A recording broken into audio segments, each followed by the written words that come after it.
كتب عليكم الصيام كما كتب على الذين من قبلكم لعلكم تتقون. صدق الله العظيم. اللهم نور قلوبنا بالقرآن وزين أخلاقنا بالقرآن ونجنا من النار بالقرآن وأدخلنا في الجنة بالقرآن. قال الله تبارك وتعالى في شان حبيبه مخبرا وآمرا إن الله وملائكته يصلون على النبي يا أيها الذين آمنوا صلوا عليه وسلموا تسليما. ارشاد ہوا یا ایھا الذین آمنوا کتب علیکم الصیام، اے ایمان والو تمہارے اوپر روزے فرض کر دیے گئے. روزے کا لغوی معنی ہے رکنا،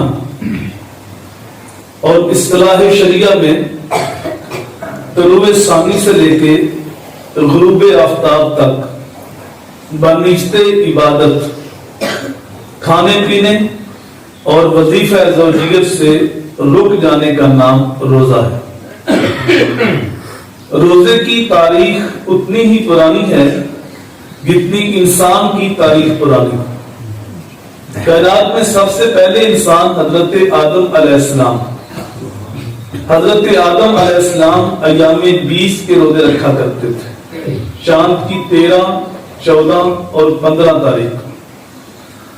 اور میرے حضور جب مکہ المکرمہ میں تھے اس وقت آپ بھی ایام 20 کے روزے رکھا کرتے تھے، چاند کی 13، 14 اور 15 تاریخ. جب آقا دو جہاں صلی اللہ علیہ وآلہ وسلم مدینہ منورہ تشریف لائے تو یہود کو دیکھا کہ وہ 10 محرم کو روزہ رکھتے ہیں. تو حضور صلی اللہ علیہ وآلہ وسلم نے ان سے پوچھا کہ تم اس دن روزہ کیوں رکھتے ہو؟ تو انہوں نے کہا کہ ہمیں اس دن قبطیوں سے نجات ملی تھی. موسیٰ علیہ السلام ان کے ساتھی دریا سے گزر گئے، فرعون اور اس کے ساتھی غرق ہوئے، ہم اس دن کی یاد مناتے ہیں. تو میرے حضور نے ارشاد فرمایا کہ ہم تم سے زیادہ حق رکھتے ہیں موسیٰ علیہ السلام کی یاد منائیں. حضور نے خود بھی روزہ رکھا اور صحابہ کو روزے کی تلقین کی، اور ساتھ فرمایا کہ وہ 10 محرم کو رکھتے ہیں، تم 9 اور 10 کو رکھو، یا 10 کے ساتھ 11 شامل کر لو تاکہ تمہاری ان کے ساتھ مشابہت نہ ہو. پھر 2 ہجری کو ماہ رمضان کے روزے فرض ہوئے.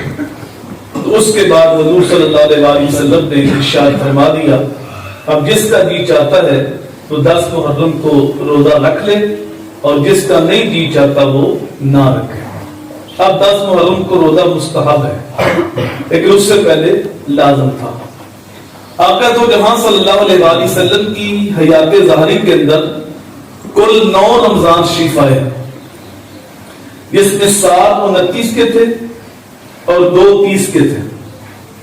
اس سے یہ بات واضح ہوتی ہے کہ ماہ رمضان زیادہ تر 29 کا ہی ہوتا ہے، لیکن ساتھ یہ بات بھی ذہن نشین رہے کہ روزے 29 ہوں یا 30، اللہ ثواب پورے 30 کی عطا فرماتا ہے. یہ اللہ تعالیٰ کی حضور صلی اللہ علیہ وسلم کی امت پہ نظر رحمت ہے کہ اگر کے روزے 29 ہیں لیکن اللہ تعالیٰ ثواب پورے 30 کے عطا فرماتا ہے.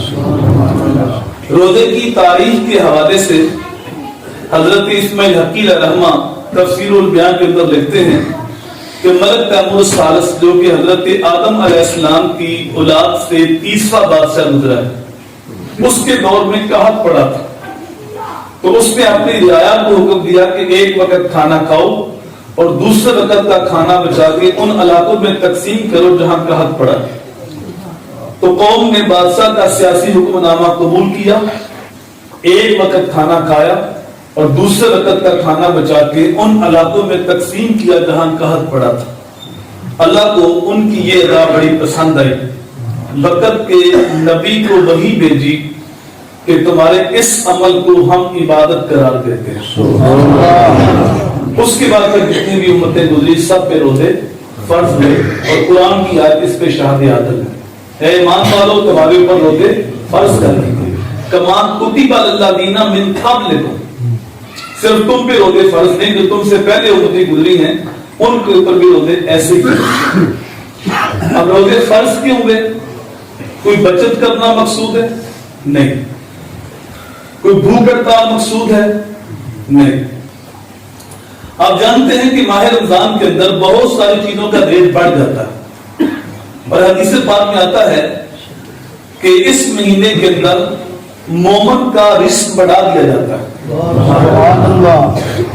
ہو سکتا ہے کہ آپ سارا دن اتنا نہ کھاتے ہو جتنا افطاری میں اکٹھا کر کے رکھ لیتے ہیں، اور جو غریب لوگ ہیں ان کے بھی دسترخوان سے افطاری کے وقت بھرے ہوتے ہیں، تو بچت تو نہیں ہوتی، اور نہ بچت مقصود ہے۔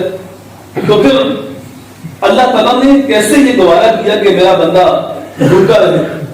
وہ چیزیں جو حلال ہے، کھانا حلال ہے، پانی حلال ہے، تمہاری بیوی تمہارے اوپر حلال ہے، لیکن اللہ نے منع فرما دیا تم روزے کی حالت میں نہ بیوی کے قریب جا سکتے ہو، نہ کھانا کھا سکتے ہو، نہ پانی پی سکتے ہو۔ یہ تو ایک ماں بھی گوارا نہیں کرتی کہ میرا بچہ بھوکا رہے۔ بچے کے ساتھ جو ماں کو محبت ہے اس کو لفظوں میں بیان نہیں کیا جا سکتا۔ ہر چیز کے اندر ملاوٹ آ گئی ہے، لیکن ماں کا پیار آج بھی خالص ہے۔ سمندر کی تہہ تک تو شاید کوئی پہنچ گیا ہو، لیکن ماں کے پیار کی تہہ تک کوئی نہیں پہنچ سکا۔ بڑے بڑے کنڈے ایجاد ہو گئے جو پورا پورا کنٹینر توڑ لیتے ہیں، لیکن آج تک کوئی ترازو ایسا ایجاد نہیں ہوا جس نے ماں کے پیار کو بھی توڑا۔ وہ تابش نامی ایک شاعر ہے، اس نے ماں کے پیار کو 2 لفظوں میں بیان کیا ہے۔ وہ کہتا ہے مدت ہوئی میری ماں نہیں سوئی تابش، مدت ہوئی میری ماں نہیں سوئی تابش، میں نے ایک بار کہا تھا مجھے رات کو ڈر لگتا ہے۔ کہتے بچپن میں نکلا تھا منہ سے ابھی مجھے رات کو ڈر لگتا ہے، اب تو میری داڑھی کے بال سفید ہو گئے ہیں، لیکن میری ماں رات کو سوتی نہیں کہیں میرے لال کو ڈر نہ لگے۔ یہ ماں کا پیار ہے۔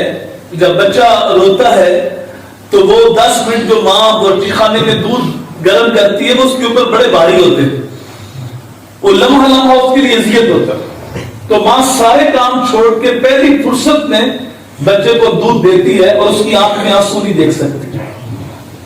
اگر آپ کی توجہ ہو تو ماں کو اولاد کے ساتھ اتنا پیار کیوں ہے؟ اس لیے کہ ماں باپ نے جنم دیا، تو جس ماں نے جنم دیا ہے وہ اتنا پیار کرتے ہیں، تو جس رب نے خلق کیا وہ کتنا پیار کرتا ہے۔ تو یہ ایک ماں گوارا نہیں کرتی کہ میرا بچہ بھوکا رہے، تو وہ رب جو 70 ماؤں سے بڑھ کے پیار کرنے والا ہے اس نے کیسے چاہ لیا کہ میرا بندہ بھوکا رہے؟ تو اس بات کو سمجھنے کے لیے دوبارہ ماں کی رحمت بھری چھاؤں میں آنا ہوگا۔ وہی ماں جو بچے کی آنکھ میں آنسو نہیں دیکھ سکتی، جب کبھی بچہ بیمار ہو جاتا ہے تو اس کو ڈاکٹر کے پاس لے کے جاتی ہے، ڈاکٹر نے جو دوائی تجویز کی وہ کڑوا سیرپ ہے، اب بچہ اپنے نفع نقصان سے بے خبر وہ کڑوا سیرپ نہیں پیتا، پھر ماں اس کو زبردستی ٹانگوں میں دبا لیتی اور زبردستی اس کا منہ کھول کے چمن کے ساتھ اس کے حلق میں سیرپ ٹپکاتی، بچہ روتا ہے ماں ہنستی، بچہ باہر نکالتا ہے ماں کی آرزو ہے۔ یہ ماں تو بچے کی آنکھ میں آنسو نہیں دیکھ سکتے۔ آج بچہ رو رہا ہے ماں خوش ہو رہی، کیا ماں کی محبت ختم ہوگی؟ نہیں۔ ماں کی ممتا چھن گئی؟ نہیں۔ ماں صفات ہوگی؟ نہیں۔ ماں جانتی ہے بچہ نہیں جانتا، بچہ اپنے نفع نقصان سے بے خبر۔ ماں کی نظر شفا پہ لگی ہوئی ہے کہ چند لمحوں کی تکلیف ہے، اگر یہ کڑوا سیرپ پی لے گا تو نتیجہ شفا کی صورت میں سامنے آئے گا۔ ماں اس شفا کو دیکھ رہی، اس لیے نہ چاہتے ہوئے بھی وہ روتا ہے، ماں زبردستی بلاتی ہے، اور جب وہ حلق کے نیچے سیرپ اتر جاتا ہے تو ماں کے چہرے پہ طمانینت آ جاتی ہے کہ چند لمحوں کی تکلیف ہے، اس کے بعد شفا مل جائے گی میرے لال کو۔ اس طرح رب بھی نہیں چاہتا کہ میرا بندہ بھوکا رہے، پھر کیوں چاہ لیا؟ کہا میرے بندوں یہ گنتی کے ایام ہیں، یہ 4 دن کی بھوک پیاس کاٹ لو، تمہارے باطن میں جو تمہیں بیماریاں لگ گئی نا، حسد کی، بغض کی، نفرت کی، کدورت کی، حقد کی، کوئی بچت مقصود نہیں، کھانا دکھا کے پیچھے ہٹانا مقصود نہیں، تمہیں تکلیف دینا مقصود نہیں، کہ چند دن کی بھوک پیاس کاٹ لو، نتیجہ کیا ہوگا؟ لعلکم تتقون، تمہیں تقوی کا نور مل جائے گا۔ مقصد جو جو ہے وہ تقوی کا نور دیتا ہے. اور صرف اگر کوئی بندہ بھوک پیاس کاٹتا ہے اور باقی چیزوں سے بات نہیں آتا, جھوٹ بھی جاری ہے, غیبت بھی, سودی کاروبار بھی, بات نگاہی بھی, باقی سب کو جاری ہے, تو میرے حضور نے فرمایا جس نے جھوٹ اور جھوٹے کام نہیں چھوڑے اس کے بھوکے اور پیاسے رہنے کی اللہ کوئی حاجت نہیں, کیونکہ جو مقصد تھا وہ تقویٰ تھا. اللہ اکبر. آقا جہاں صلی اللہ علیہ وآلہ وسلم اس مہینے کا شدت سے انتظار کرنا تھا. 2 مہینے پہلے دعائیں مانگنا چاہتے تھے. رجب کا چاند طلوع ہوتا تو میرے نبی ہاتھ اٹھا کے رب کی بارگاہ میں دعا کرتے, اے اللہ ہمارے رجب میں برکت دے, ہمارے شعبان میں برکت دے, بلغنا رمضان, اور ہمیں ماہ رمضان تک پہنچا دے. یعنی ہماری عمر میں اتنی طوالت ہو کہ ہم ماہ رمضان میں داخل ہو سکیں, اس کی رحمتوں کو, برکتوں کو دیکھ سکیں. اور مولا کا نام فرمایا کرتے تھے اگر اللہ تعالیٰ نے حضور کی امت کو بخشنا نہ ہوتا تو وہ ماہ رمضان کبھی بھی عطا نہ کرتا. اور دوسرے مقام پہ حضور نے ارشاد فرمایا کہ اگر میری امت کو پتہ چل جائے کہ ماہ رمضان میں کیا ہے, یعنی اس میں رحمتیں کتنی ہیں, اس میں برکتیں کتنی ہیں, اس میں انوار کتنے ہیں, اگر میری امت کو پتہ چل جائے کہ ماہ رمضان میں کیا ہے تو میری امت یہ دعا مانگے مالک سارا سال ہی رمضان بنا. اس قدر برکت والا, رحمت والا مہینہ ہے کہ اس کی ہر ہر گھڑی, ہر سال رحمتوں اور برکتوں سے مالا مال ہے. میرے حضور نے فرمایا من صام رمضانا ایمانا واحتسابا غفر له ما تقدم من ذنبه. جس نے ماہ رمضان کے روزے رکھے ایمان کے ساتھ اور اپنے نفس کا محاسبہ, اپنے نفس کا محاسبہ ضروری ہے, اپنے اندر اترنا.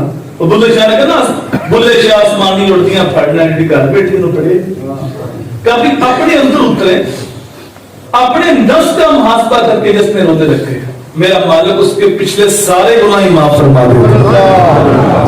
تو یہ مغفرت والا مہینہ حدیث میں آتا ہے. پورا سال ماہ رمضان کے اعزاز کے لیے, اس کی تقریب کے لیے, اس کے پروٹوکول کے لیے جنت کو سجایا جاتا ہے.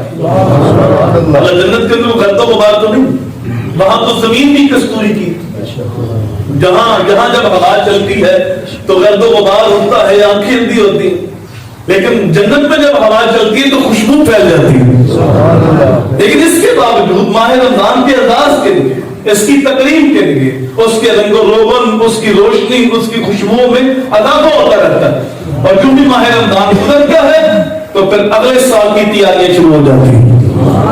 رسول کریم صلی اللہ علیہ وآلہ وسلم شعبان کے آخر میں جا کے صحابہ کو جمع کرتے ہیں اور صحابہ کو اس مہینے کی عبادت کے لیے ابھارتے, فرماتے کہ وہ عظمت والا مہینہ, برکت والا مہینہ آ رہا ہے جس میں نیکی کا وزن بڑھ جاتا ہے.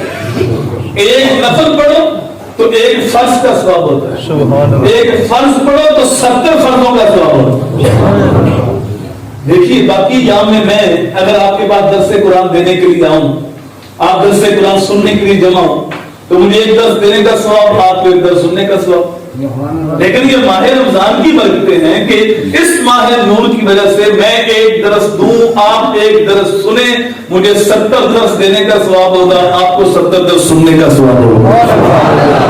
کیونکہ اس مہینے میں نیکی کا وزن بڑھ جاتا ہے. تو خوش قسمت ہے وہ آدمی جس نے زندگی میں ایک بار بھی ماہ رمضان کو پا لیا. تو اس مہینے کا ایک لمحہ بھی ضائع نہ کریں, نہ جانے زندگی میں دوبارہ یہ ماہ نور نصیب ہو یا نہ ہو. ہمیں پورا مہینہ بشر کرائی جاتی اور اللہ تعالیٰ کے حکم سے ہم حلال طیب بابرکت چیزیں چھوڑ دیتے ہیں. کبھی ہم نے روزہ رکھا ہوا ہے, کوئی صاحب آ جائے ابھی مدینہ شریف سے کھجورے لے کے اور مکہ تو مکرمہ کعبہ زمزم لے کے آ جائیں کہ میں عمرے پہ گیا تھا تو میں نے کہا چلو دوست درس قرآن پہ جمع ہوئے ہوں گے تو ان کو تبرک پیش کرتا ہوں. تو وہ کھجوریں ہم پکڑیں گے, ان کو چومیں گے, کہیں گے ابھی نہیں ہم کھا سکتے, ہم افطاری وقت کھائیں. تو کہتے ہیں ابھی 2 گھونٹ ڈال لو, آب زمزم تبرک ہے, پی لو, کھجوریں کھا لو. ہم کہتے ہیں کہ ہم نے روزہ رکھا ہوگا. اب سوچنے والی بات یہ ہے, جس رب کے کہنے پہ روزے کی حالت میں ہم نے حلال طیب اور بابرکت چیزیں چھوڑ دی پورا مہینہ. تو وہ چیزیں جو پہلی حرام ہیں یہ تو حلال تھی نا, تب الگ تھا, بابرکت تھی, لیکن رب کے کہنے پہ چھوڑ دی. تو جس رب کے کہنے پہ ہم نے حلال چھوڑ دیا تو اس رب کے کہنے پہ حرام نہیں چھوڑ سکتے. جس رب کے کہنے پہ تم حلال سے ہاتھ روک لیتے ہو تو کیا اس رب کے کہنے پہ باقی 11 مہینے تم حرام سے باز نہیں آ سکتے؟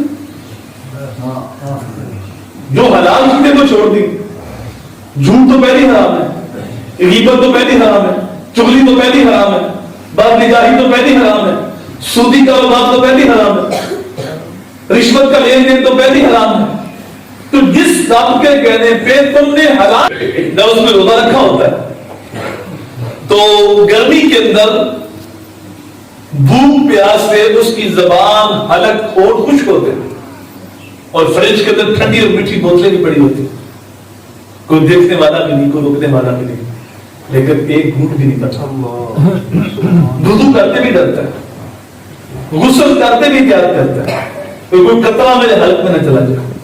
بھائی جب تجھے پیاس لگی ہے, بھوک لگی ہے تو 2 گھونٹ بالو کوئی نہیں دیکھتا. تو کہتے ہیں اور تو کوئی نہیں دیکھتا, میرا مالک تو دیکھ رہا ہے.